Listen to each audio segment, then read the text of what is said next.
Hello everyone, this is doctor Monisha and welcome back to my channel self learning. UGC NET की paper 1 की preparation हम लोग लगातार कर रहे हैं। अगर अभी तक आप हमसे नहीं जुड़े हैं तो जल्दी से जुड़ जाइए। और ये सेशन एकदम लाइव है और सभी स्टूडेंट्स जुड़ सकते हैं हमारे साथ में अपनी प्रिपरेशन करने के लिए। तो सभी को गुड इवनिंग, राम राम, नमस्कार, आदाब, सत श्री अकाल, जैसे भी आप हो सकते हैं मुझसे कनेक्ट, वैसे ही मैं आपको करती हूँ अपने चैनल में वेलकम। तो चलिए स्टार्ट करें आज का सेशन। आज हम बात करने वाले हैं कंप्यूटर लैंग्वेजेस के बारे में, नेटवर्क के बारे में और कंप्यूटर के बारे में, और जो ज़्यादा जानकारियां हैं, डोमेन नेम कैसे होते हैं, इन सब के बारे में हम चर्चा करेंगे। तो इम्पॉर्टेंट होने वाला है सेशन, तो लास्ट तक जरूर जुड़े रहिएगा। और जो लोग आज पहली बार हमारे चैनल के साथ जुड़ रहे हैं तो एक बार आप पूरा वीडियो ज़रूर देखिए। और अगर आपको अच्छा लगता है और आप प्रिपरेशन कर रहे हैं यूजीसी नेट की, तो डैम श्योर है कि आपको यहाँ पर बहुत अच्छे से सेशंस मिलेंगे, साथ ही साथ में आपको इसके पीडीएफ भी मिलेंगे। और अगर अभी तक आपने चैनल को सब्सक्राइब नहीं किया है तो जल्दी से कर लीजिए और लोगों तक इस चैनल को शेयर जरूर कीजिए। चलिए स्टार्ट करें आज का सेशन, जिसमें हम बात करेंगे कंप्यूटर लैंग्वेज के बारे में। देखिए कल जो लास्ट हमारी क्लास हुई थी, चूँकि अभी थोड़ी क्लासेस थोड़ी डिस्टर्ब हो रही थी पिछले कुछ दिनों से, लेकिन अब सारा सब कुछ प्रॉपर होगा। तो पिछली जो क्लास थी हमारी, उसमें हमने बात किया था कंप्यूटर लैंग्वेज के बारे में, जिसमें हमने low level language, assembly language, साथ ही साथ में हाई लेवल लैंग्वेज के बारे में आप डिस्कशन किया था। अब थोड़ा सा उसी को एलेबरेट करते हैं, आगे बढ़ते हैं, उसी को चेक करते हैं कि कौन कौन सी लैंग्वेज होती हैं, कितने प्रकार के उनके नेम भी होते हैं। ठीक है, तो जैसे कि जो फर्स्ट लैंग्वेज होती है, जिसको हम लो लेवल लैंग्वेज कहते हैं, यही कहलाती है आपकी मशीन लैंग्वेज। ठीक है, या फिर मशीन कोड कहा जाता है। 0 और 1 के फॉर्म में से लिया जाता है ना। 0 और 1 के बारे में मैंने आपको बताया था, 2 फॉर्म होते हैं आपके। क्या क्या, एक बाइनरी डिजिट्स होते हैं 0 और 1। ठीक है, अच्छा, ये जो लैंग्वेज है, इसको जो मेन इसके कोड होते हैं वो क्या होता है, फर्स्ट होता है ऑपरेशन कोड, दूसरा होता है लोकेशन कोड। ठीक है, हमें बहुत ज़्यादा डिटेल नहीं जानना है, क्योंकि बहुत ज़्यादा डिटेल जाएंगे तो हमारा यही एक चैप्टर नहीं होगा कंप्लीट, और बहुत सारा जो हमारा सिलेबस है वो रह जाएगा। हमें उतना ही पढ़ना है जितना हमारे कोर्स में है, और साथ ही साथ में हमारे एग्ज़ाम को देखते हुए ज़रूरी है।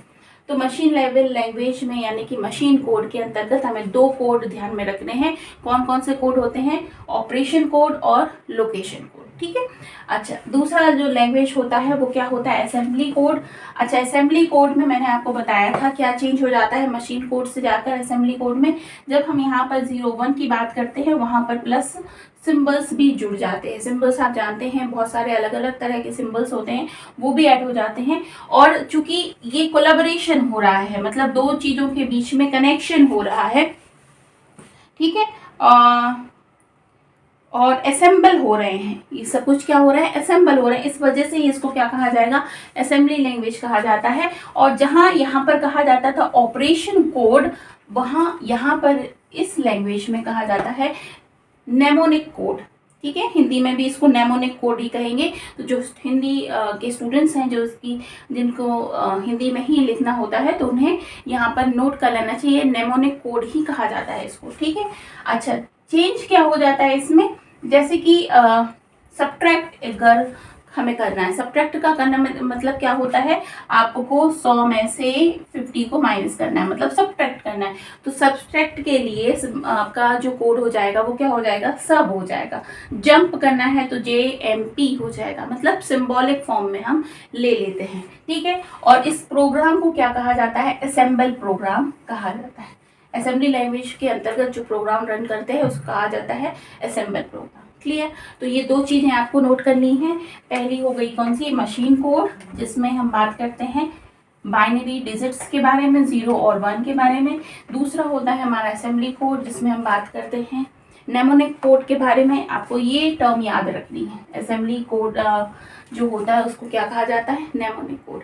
इसमें कौन से होते हैं, ऑपरेशन कोड, और दूसरा क्या है, लोकेशन कोड। ठीक है, अब तीसरी जो लैंग्वेज है, हाई लेवल लैंग्वेज, इसको देखा जाए तो हाई लेवल लैंग्वेज में क्या डिफरेंस आ जाता है लो से और असेंबली से। यहाँ पर मतलब कहना चाहिए कि दोनों का ही एडवांस वर्जन हो जाता है। यहाँ पर आपका नंबर्स भी आएंगे, आपके सिंबल्स भी आएंगे, और प्लस आपके वर्ड डिजिट भी आएंगे, मतलब वर्ड्स में भी हम इसको ऐड कर देंगे। तो तीनों ही चीज़ें आ जाएंगी। इस वजह से ये क्या हो जाती है, एडवांस वर्जन हो जाता है, इसलिए इसको हाई लेवल लैंग्वेज कहा जाता है। इसके अंतर्गत मैंने आपको बताया था कौन कौन सी होती, C++, ठीक है, और इसके अलावा जो एडवांस जावा स्क्रिप्ट, ये भी आपकी हाई लेवल लैंग्वेज के अंतर्गत आती है। अब यहाँ पर हमें ध्यान रखना है क्या चीज़, कि विश्व की सबसे पहली हाई लेवल लैंग्वेज कौन सी है। क्वेश्चन आ सकता है आपको कि विश्व की सबसे पहली हाई लेवल लैंग्वेज क्या है, उसके बारे में हम पढ़ लेते हैं, और कौन कौन सी हाई लेवल लैंग्वेज है इनके बारे में भी हम पढ़ लेते हैं। तो जो फर्स्ट लैंग्वेज है उसको कहा जाता है फोर्ट्रॉन, FORTRAN, फोर्ट्रॉन, ठीक है। नाम जरूर याद रखिए, क्वेश्चन नाम से ही पूछा जाएगा, क्योंकि आपको कोई आंसर लिखना तो है नहीं, आपको क्या करना है, आपको 1 2 3 जो आपके ऑप्शंस होंगे उसमें जाना है। तो अगर क्वेश्चन आ जाता है कि विश्व की पहली हाई लेवल लैंग्वेज क्या होती है, कौन सी है, तो आपको लिखना है उसका नाम क्या है, फोर्ट्रॉन, ये याद रखना है, ठीक है। JW बेकर्स जो हैं, इनकी अनुशंसा से इन्होंने इसको प्रमोट किया। उसके बाद IBM ने 1957 में इसको बनाया था, ठीक है। पहली बार इसको क्या किया था, बनाया था, इसका आविष्कार किया था, ठीक है। अब इसका जो नाम रखा गया है फोर्ट्रॉन, वो किस बेस पर रखा गया है, इसको रखा गया है फॉर्मूला ट्रांसलेशन। फॉर्मूला ट्रांसलेशन का ये छोटा रूप है, और फॉर्मूला ट्रांसलेशन को ही छोटे भाग में करके कर दिया गया है फोर्ट्रॉन, ठीक है, याद रहेगा। अब दूसरी जो लैंग्वेज है, ठीक है, दूसरी जो लैंग्वेज है वो क्या है,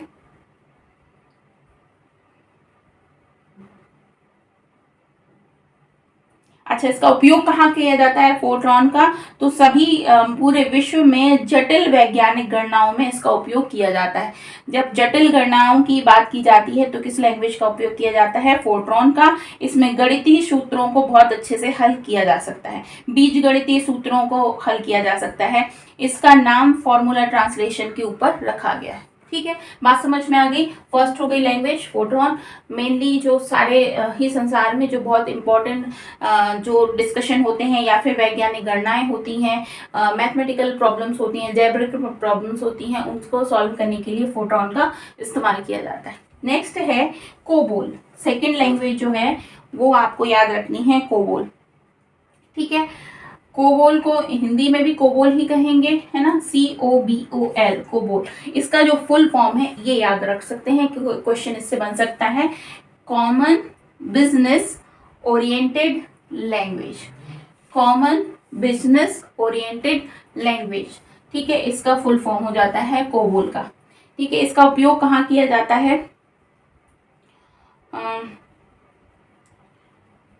वाणिज्यिक दफ्तरों में इसका उपयोग किया जाता है, प्रोसेसिंग के लिए इसका उपयोग किया जाता है, ठीक है। जो मतलब बिजनेस प्रॉब्लमें होती हैं उसके लिए इसका इस्तेमाल किया जाता है। नेक्स्ट आता है थर्ड नंबर की जो लैंग्वेज है वो है बेसिक, ठीक है। आपने नाम सुने होंगे, ये कहीं ना कहीं कोई ना कोई बोलता रहता है बेसिक, है ना। तो बेसिक लैंग्वेज जो है इसका फुल फॉर्म क्या है, beginners all purpose symbolic instruction code. क्या है full form, beginners all purpose symbolic instruction code. ये क्या हो जाती है आपकी थर्ड नंबर की लैंग्वेज, जिसको कहा जाता है बेसिक। किस लिए इसका इस्तेमाल किया जाता है, ये बिगनर्स के लिए होती है, मतलब जो लोग स्टार्ट करते हैं कंप्यूटर को, उसके लिए बहुत ज़्यादा इम्पॉर्टेंट होती है। मानव श्रम घंटों को बचाया जा सकता है, मतलब जो इम्पॉर्टेंट काम होते हैं, ऑफिस वर्क्स होते हैं, उनको सॉल्व करने के लिए इस लैंग्वेज का उपयोग किया जाता है। बिगनर्स के लिए सही है, जो नया नया कंप्यूटर जिनके हाथ में आता है उनके लिए बिल्कुल सही ये भाषा होती है। नेक्स्ट है जो अगले नंबर की है वो क्या है, एल्गोल। एल्गोल जो है इसका फुल फॉर्म या फिर कहा जाए किससे निकला है, एल्गोरिथम लैंग्वेज को का ही एक शॉर्ट फॉर्म हो जाता है एल्गोल। इसका इस्तेमाल भी किसके लिए किया जाता है, एल्गोरिथम का मतलब क्या हो जाता है, बीजगणितीय प्रॉब्लम जो होती हैं, एल्जेब्रिक प्रॉब्लम जो होती हैं, उनको सॉल्व करने के लिए इसका इस्तेमाल किया जाता है, किसका, एल्गोल का। नेक्स्ट आती है पास्कल। अब ये एल्गोल का ही परिवर्धित रूप होता है, मतलब इसका एडवांस रूप होता है किसका, एल्गोल का ही पास्कल। इसका उपयोग भी किसके लिए किया जाता है, आपका बीजगणितीय प्रॉब्लम्स हो जाती हैं, गणितीय प्रॉब्लम जो हो जाती हैं उनके लिए इसका इस्तेमाल किया जाता है। ठीक है, तो ये जो मेन लैंग्वेजेस हैं इनका आपको नाम याद रखना है, फुल फॉर्म याद रखना है। इनसे जुड़े हुए जो क्वेश्चंस आते हैं वो क्वेश्चंस आप देख सकते हैं कि कहाँ कहाँ पर किस तरह से क्वेश्चंस आए हैं। तो पहली हो गई आपकी फर्स्ट लैंग्वेज हो गई मशीन कोड 0 और 1 के फॉर्म में। दूसरी लैंग्वेज हो जाती है असेंबली कोड, जिसका कोड जो हो जाता है उसको कहा जाता है नेमोनिक कोड। जैसे सब हो गया सब्ट्रैक्ट के लिए, जंप हो गया जंप के लिए, असेंबल प्रोग्राम इससे जुड़े हुए जो प्रोग्राम्स होते हैं उसको कहा जाता है assemble program. High level language होती हैं जो कि क्या हो जाती हैं आपकी, किस लिए इस्तेमाल की जाती है, high level language symbolic word और प्लस आपका डिजिट, तीनों का कॉम्बिनेशन हो जाता है। और इसमें जो तीन जो मेन लैंग्वेज है वो कौन सी है, फोर्ट्रॉन फॉर्मूला जो कि फॉर्मूला ट्रांसलेशन का ही छोटा रूप है, कोबोल बेसिक, इसके बाद में एल्गोल और पास्कल। इसके अलावा भी कुछ और भी हैं जिसको अभी हम देखते हैं। ठीक है, कुछ और जो लैंग्वेजेस हैं जिनके बारे में आपको जानना चाहिए और हो सकता है इसके क्वेश्चंस भी पूछे जाए, तो आपको याद रखना चाहिए कुछ लैंग्वेजेस के नेम, जो कि क्या है, कोमल, लोगो, पायलट, फोर्टस, सी, LISP और प्रोलोग। ठीक है, ये कुछ नेम्स हैं, याद रखिएगा। क्वेश्चन ऐसे भी पूछा जा सकता है, जैसे यदि किसी आपको दे दिया गया ये एक नाम लिखकर दे दिया गया, ये क्या है, कंप्यूटर वायरस है, कंप्यूटर लैंग्वेज है, कंप्यूटर नेटवर्क है। ठीक है, तो आपको पता होना चाहिए ये क्या है, कंप्यूटर की लैंग्वेज है। क्लियर। अब इसके बाद कुछ और चीजें हम याद रख लेते हैं। विश्व कंप्यूटर साक्षरता दिवस कब मनाया जाता है, तो 2 दिसंबर को विश्व कंप्यूटर साक्षरता दिवस मनाया जाता है। ठीक है, क्वेश्चन आ सकता है इस बारे में। अब कुछ मॉडर्न मीन्स हैं कंप्यूटर की कम्युनिकेशन के जिनका उपयोग हम करते हैं, लेकिन शायद इनके बारे में हमको बहुत ज्यादा नहीं पता होता है ना। और बहुत कुछ उपयोग तो देश में हमारे बंद हो गए हैं जिनके बारे में हम लोग चूंकि अवेयर नहीं है। क्यों नहीं है अवेयर, क्योंकि इसके बारे में अब हम नहीं जानते हैं। जैसे कि पहला नाम आता है पेजर का, पेजर के बारे में अब आप लोग नहीं जानते होंगे क्योंकि पेजर का उपयोग नहीं होता है। लेकिन ये एक ऐसी डिवाइस थी जो कि सबसे पहले मैसेज भेजने के लिए इस्तेमाल की जाती थी। 1982 में इंडिया में इसका उपयोग होना शुरू हुआ था। इसमें क्या होता था, एक छोटा सा डिवाइस होता था, है ना, स्क्वायर शेप का, रेक्टेंगल शेप का, जिसमें कुछ सिंपल सी भाषा में, कुछ लैंग्वेज में लिखा जाता था मैसेज और उसको भेजा जा सकता था। ठीक है, तो मतलब आपका जो डिवाइस है वो सिर्फ 3.5 इंच का होता था और 2.5 इंच चौड़ा होता था, एक ही अंतर होता था, जिसमें केवल लिखित रूप में मैसेज भेजा जा सकता था। इसके लाभ और लिमिटेशंस ऐसे थे कि अगर आपके पास में, आप कहीं पे भी जा रहे हैं, घूम रहे हैं, तो किसी एक सर्कमफेरेंस में, मतलब किसी एक रेडियस में आप पेजर का इस्तेमाल कर सकते हैं। लेकिन ये जो मैसेज है बहुत लंबे आप मैसेजेस में नहीं लिख सकते हैं, छोटा सा ही आप मैसेज लिख सकते हैं। ठीक है, और एक निश्चित परिधि के अंदर, मतलब एक बहुत ही कम डिस्टेंस में ही आपका ये मैसेज कन्वे हो सकता था। ठीक है, एक गाना भी बना था, व्हाट इज मोबाइल नंबर, ले ले तू पेजर नंबर, पेजर यही होता है। ठीक है, पहले पेजर चालू हुए थे। फिर आता है मोबाइल फोन। आज इसके बारे में तो किसी को बताने की जरूरत नहीं है, इम्पोर्टेंट है जानना इसलिए क्योंकि हमने कब से 95 से मोबाइल फोन का इस्तेमाल शुरू हो गया था भारत में। मैंने आपको डिटेल में लिखवाया भी था कब सबसे पहले मोबाइल फोन का इस्तेमाल किया गया। तो मोबाइल फोन को और क्या कहा जाता है, सेलुलर फोन कहा जाता है। आजकल जो फोन जो है वो तो बहुत ही ज्यादा स्मार्ट हो गए हैं। आपको नहीं तो फोन की जगह आपको कंप्यूटर की जरूरत नहीं है, आपको वॉच की जरूरत नहीं है, आपको स्टॉप वॉच की जरूरत नहीं है, आपको कैलकुलेटर की जरूरत नहीं है, आपको वेदर रिपोर्ट जानने की जरूरत नहीं है, आपको टेलीविजन की जरूरत नहीं है, आपको कंप्यूटर की जरूरत नहीं है, लैपटॉप की जरूरत नहीं है, वीडियो कॉन्फ्रेंसिंग के लिए अभी आपको किसी और डिवाइस की जरूरत नहीं है, आपको कैमरे की जरूरत नहीं है। इतना एडवांस हो गया है आपका सेलुलर फोन, है ना। लेकिन जब पहले स्टार्ट हुए थे तो इस तरीके के नहीं थे, सिर्फ एक छोटी सी डिवाइस होती थी जिसमें आप ये नंबर्स होते थे, जिसमें आप मैसेज भी लिख सकते थे, फोन भी कर सकते थे, और इस तरीके की डिवाइस थी। बस फायदा ये था इसका, टेलीफोन से ज्यादा इसमें ये फायदा था कि इसमें वायर नहीं होता था, वायरलेस होता था, और कहीं पे भी आप इसको लेकर जा सकते हो। ठीक है, प्रीपेड एंड पोस्ट पेड दोनों तरीके से आप इसको रिचार्ज कर सकते हो। ठीक है, तो ये था मोबाइल फोन की बात। फैक्स, फैक्स के बारे में देखा जाए तो फैक्स एक टर्म होता है जिसके बारे में अब शायद इसका इस्तेमाल उतना ज्यादा नहीं होता है, लेकिन फिर भी बहुत ही कॉन्फिडेंशियल चीजों को भेजने के लिए अभी भी फैक्स का इस्तेमाल किया जाता है। इसका आविष्कार कब हुआ था? 1866 में इटली के भौतिक वैज्ञानिक जो थे जेमोन वानी केसली ने इसका उपयोग इस्तेमाल करना, मतलब इसका कहना चाहिए इन्वेंशन किया था। 1980 के दशक में फैक्स मशीनों का आकार कार्यालय व घरों के लायक छोटा कर दिया गया, जबकि पहले ये मशीन बहुत बड़े आकार की हुआ करती थी। ठीक है, तो कब 1980 में ये छोटे आकार में भारत में हर एक ऑफिस में आ गए। क्या होता था फैक्स मशीन में? जैसे सपोज करें आपका कोई पेपर है और इस पेपर को आपको किसी जगह पे भेजना है। ठीक है, अब क्या होगा कि इस फैक्स मशीन के द्वारा आप इस पेपर को उसमें आप इंसर्ट करोगे। आपने जैसे सपोज इतना कोई मैसेज है जिसको आपको हाईलाइट करना है, दिखाना है, तो आप उसको हाईलाइट कर दीजिए। ठीक है, तो यहाँ से आप इंसर्ट करते हैं, वो प्रिंट करता है उसको, और प्रिंट करने के बाद में जिस तरीके से फोन नंबर होता है, फोन से ही इसको अटैच किया जाता है, और इस तरह से कोई फोन नंबर होगा, और फोन नंबर पे ही जो भी कार्यालय का फोन नंबर होगा वहां पर भी ऐसी एक मशीन होगी जिसमें ये आएगा कि मैसेज रिसीव हुआ है। जब वो ऑन किया जाएगा तो यही जो पेपर है वो प्रिंट होकर वहां पर भी उसके उनके यहाँ के पेपर में ये निकल आएगा। ठीक है ना, तो ये एक फैक्स मशीन होती थी जिसमें मैसेज, ऑफिशियल मैसेजेस को भेजा जाता था एक ऑफिस से दूसरे ऑफिस में। ठीक है, वीडियो कॉन्फ्रेंसिंग भी आजकल बहुत नॉर्मल हो गई, लेकिन पहले ऐसा नहीं होता था। आपके पास एक कंप्यूटर होना चाहिए, कंप्यूटर में एक वेब कैम होना चाहिए, मतलब एक कंप्यूटर होना के साथ में एक कैमरा होता है, कैमरे के साथ में आपके पास में घर में मॉडेम होना चाहिए जिसमें ब्रॉडबैंड नेटवर्क होगा। ब्रॉडबैंड नेटवर्क से मतलब क्या होता है कि आपका इंटरनेट के साथ में आपका कनेक्शन जुड़ गया है। फिर आप ईमेल के माध्यम से आप क्या करेंगे, जिसके साथ में आपको वीडियो के साथ में चैट करनी है या कॉन्फ्रेंसिंग करनी है, उसे आप जोड़ेंगे, और फिर उसके बाद में आपकी जाकर क्या होगी, वीडियो कॉन्फ्रेंसिंग। मतलब फ्रंट में आपको फेस भी दिखाई देगा, आप बोलते हुए भी नजर आओगे। लेकिन अब क्या हो गया, ये सारी ही चीजें बहुत इजी हो गई हैं।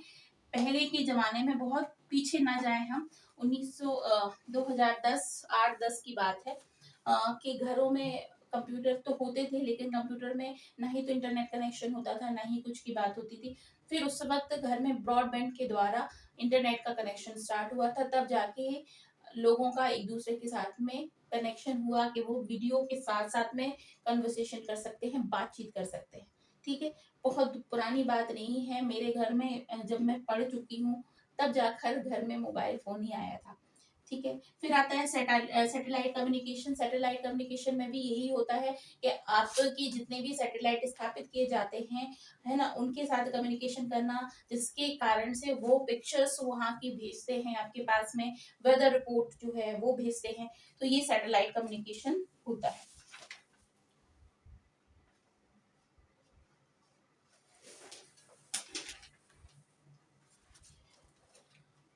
इसके अलावा क्या आ जाता है, आपका इंटरनेट बहुत इंपॉर्टेंट पार्ट हो जाता है इंटरनेट का जो बहुत कॉमन टाइप है इसको कहते हैं लोकल एरिया नेटवर्क। जब इस तरह से नेटवर्क, अब तो इंटरनेट इतना इजी हो गया है सभी लोगों के लिए, बहुत जानने वाली बात नहीं रह गई है इंटरनेट के बारे में, लेकिन फिर भी मैं बताऊं आपको, पहले जो कम आपके संसाधन थे तो क्या होता था, लोकल एरिया नेटवर्क में लैन कहते हैं इसको, लो एल से लोकल एरिया और नेटवर्क।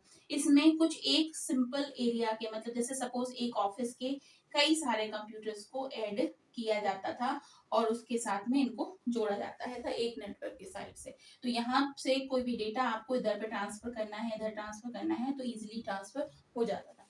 उसका एडवांस रूप होता था WAN, मतलब वाइड एरिया नेटवर्क। जब इस नेटवर्क के साइज को बढ़ाया जाता था तो वाइड एरिया नेटवर्क हो गया। लेकिन इंटरनेशनल नेटवर्क, मतलब अगर आपको इंटरनेशनली मैसेजेस को भेजना है और मैसेजेस को आपको वहां तक पहुंचाना है, तो इंटरनेशनल नेटवर्क को ही शॉर्ट फॉर्म में चेंज किया गया। तो क्या बताया गया, इंटरनेट।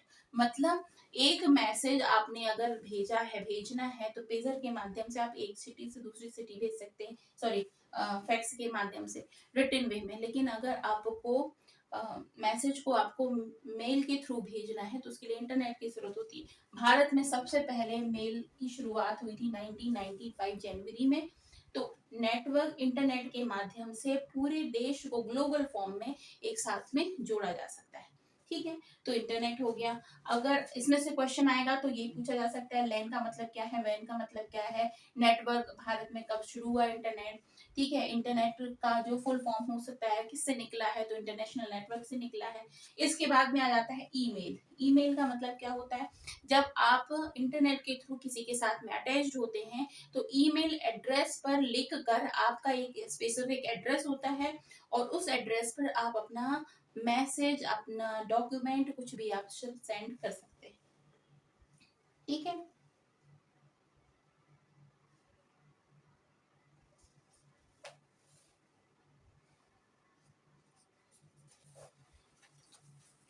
तो ये हो जाता है इंटरनेट। इंटरनेट के माध्यम से ये सारी चीजें की जा सकती हैं। क्लियर, तो ये बात हो गई, आपको ये समझ में आ गया। इसके अलावा हमको इसके बारे में क्या क्या समझना है, तो कंप्यूटर सॉफ्टवेयर के बारे में समझना है। साथ ही साथ में जो इसके टर्म्स होते हैं, इंटरनेट सेवा किस किस के लिए यूज की जाती है, कहाँ कहाँ यूज की जाती है, उसका उपयोग हम पढ़ेंगे। कंप्यूटर की शब्दावली जो होती है, हार्डवेयर, सॉफ्टवेयर, कौन कौन तरीके के हार्डवेयर होते हैं, किस किस तरीके के सॉफ्टवेयर होते हैं, इनको समझना है। तो इसके बारे में अब हम कल पढ़ते हैं और कोशिश करेंगे कि हमारा ये जो टॉपिक है, चैप्टर है, वो 1 या 2 क्लासेस में कंप्लीट हो जाए, क्योंकि बहुत कुछ है इसमें पढ़ने के लिए। अगर हम सब कुछ पढ़ने जाएंगे तो यही एक टॉपिक है जो कंप्लीट नहीं होगा। इसलिए इसको हम उतना ही पढ़ें जितना ही हमें ज़रूरत है। तो हमें अभी पढ़ना है इंटरनेट के बारे में, इंटरनेट के क्या क्या बेनिफिट्स हैं वो पढ़ लेंगे हमने। इसके अलावा कंप्यूटर के क्या क्या उपयोग हो सकते हैं इंटरनेट के थ्रू, वो हमें पढ़ना है। इसके अलावा कंप्यूटर की जो शब्दावली है, जैसे .in .com, ये जो एब्रिविएशन होते हैं, इसके बारे में हम समझेंगे। ठीक है, तो इस क्लास को यहीं पे फिनिश करते हैं। कल फिर मिलते हैं नए टॉपिक के साथ में। जो इतना सारा सब कुछ हमको पढ़ना है उसको हम कंप्लीट करेंगे। कोशिश करूंगी मैं कि 1 या 2 क्लास, ज्यादा से ज्यादा 3 क्लासेस में इसको कंप्लीट कर दूं। ठीक है, तो चलो इस क्लास को करते हैं यहाँ पर फिनिश। कल फिर मिलते हैं, तब तक के लिए अपना बहुत ख्याल रखिए। Bye bye.